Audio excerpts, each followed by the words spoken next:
click track? What even is it?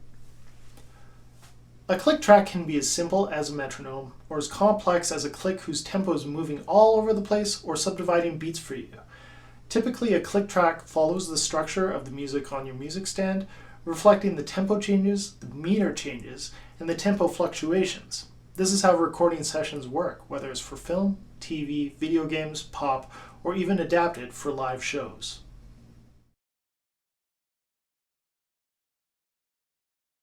Okay, we're going to set up a simple click. I'm here in Logic Audio. I've opened up a new file. We're going to add a software instrument. We have a metronome sounding device as an audio instrument, software instrument, called Klopfgeist. We're going to select that.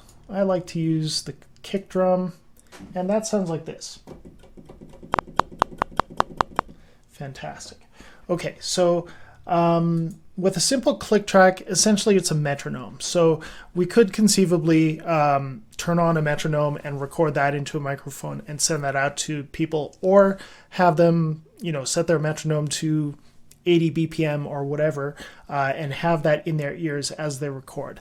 Obviously, this doesn't allow for any sort of flexibility with the tempo, nor does it necessarily need to line up with bars. If we're just counting quarter notes, then where you start in the bar doesn't really matter. So in this case, I'm going to say, okay, let's make a 3/4 grid. I've changed my grid in Logic to 3/4. So each one of these ticks represents a quarter note. So we have measure 1, 1, 2, 3, measure 2, 1, 2, 3, measure 3, 1, 2, 3, and so on. If we just play this back, we have nothing because we haven't recorded any clicks. So let's just record just a few notes. And I like to use a high tone for the downbeats and low tones for the rest. So we have one bar there. I double click to zoom in on that piano roll, and we can see our timing is off. That's okay. We select those MIDI notes and we quantize that, which is sort of like rounding up or rounding down to the nearest quarter note. Fantastic. That is now on the grid. I can stretch those out. And then we do a function called fixed velocity. And we set the velocity of that note to 100. I like the downbeat to be just a little bit heavier, so I use the velocity tool, which you can access in this drop down, and I pull that velocity of the downbeat up. Okay, fantastic. We now have a little loop that we can extend out for 5 bars. Fantastic. We have made a simple click that sounds like this. Wonderful. What I like to do is pull this back and set it 2 bars before. So we have 2 bars of click before measure 1. And now we would start. Fantastic.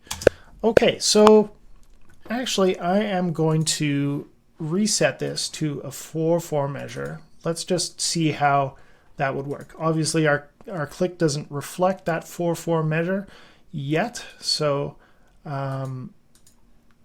let's pull back this loop, extend this out one more, and we're going to copy this MIDI information to a 4th beat. Fantastic. Let's pull this back so we're not looping dead space. We're going to have 1 bar of click, and then we are going to extend this out 12 measures. Wonderful. Okay, I'm ready to record something. Now, what you could do if you're dealing with other players is bounce out this track. So bouncing is taking MIDI information or audio information and mixing it down into an audio file that you can send out. If I was to click on bounce here, that brings up a menu saying, the type of file that I want to export. If I want it normalized, which is stretching that loudest peak up to the 0 mark. And Yeah, I could send that out to my players and say, hey, use this as your click, record your piece, and send it back to me. Make sure you have your earphones in when you record because we don't want to hear the click on the recording. All right, fantastic. So I'm going to record a little Telmon piece, and I'll pick up with you when I've got it all recorded. Here we go. Okay, I'm ready to record my Telmon piece. And I have armed my track for recording. Let's see how this goes.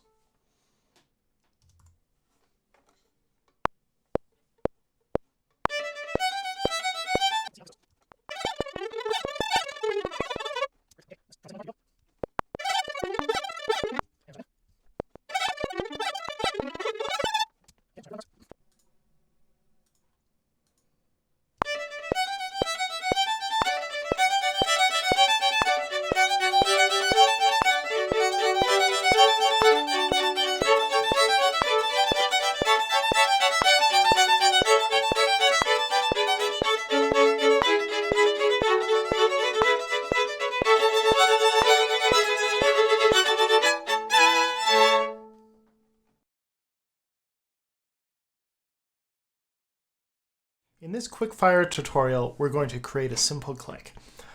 Our steps are pretty easy. We're going to choose our tempo, we're going to set up that tempo in our DAW or on a metronome, and we're going to bounce out an audio file that our participants can use.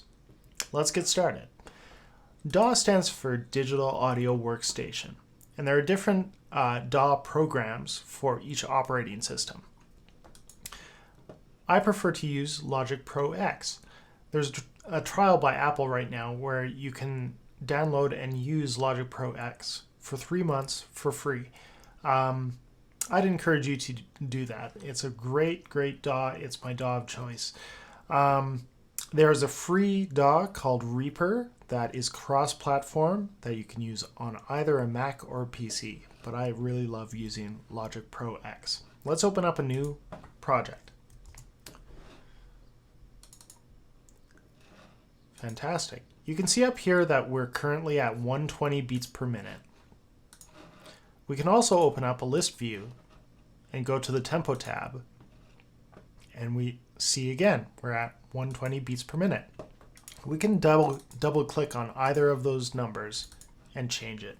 Let's change it to 80 beats per minute. Fantastic. Now if we click up here on the metronome icon and play back, we should hear a click.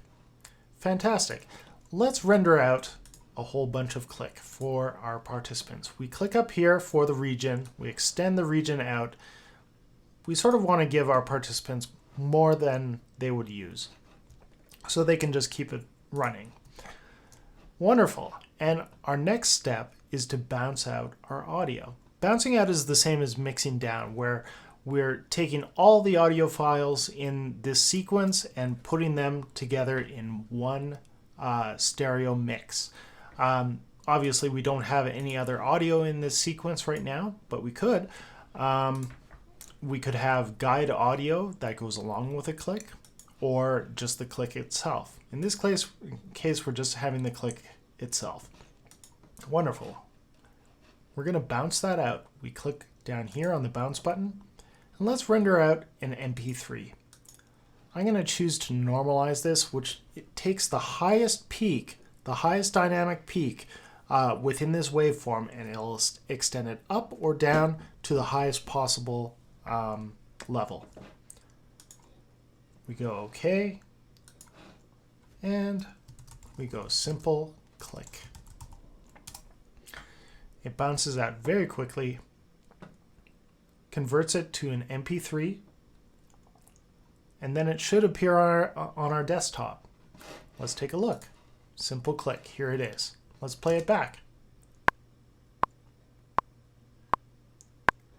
You can send out this audio file to your friends and say, this is the tempo that we're going to record everything at.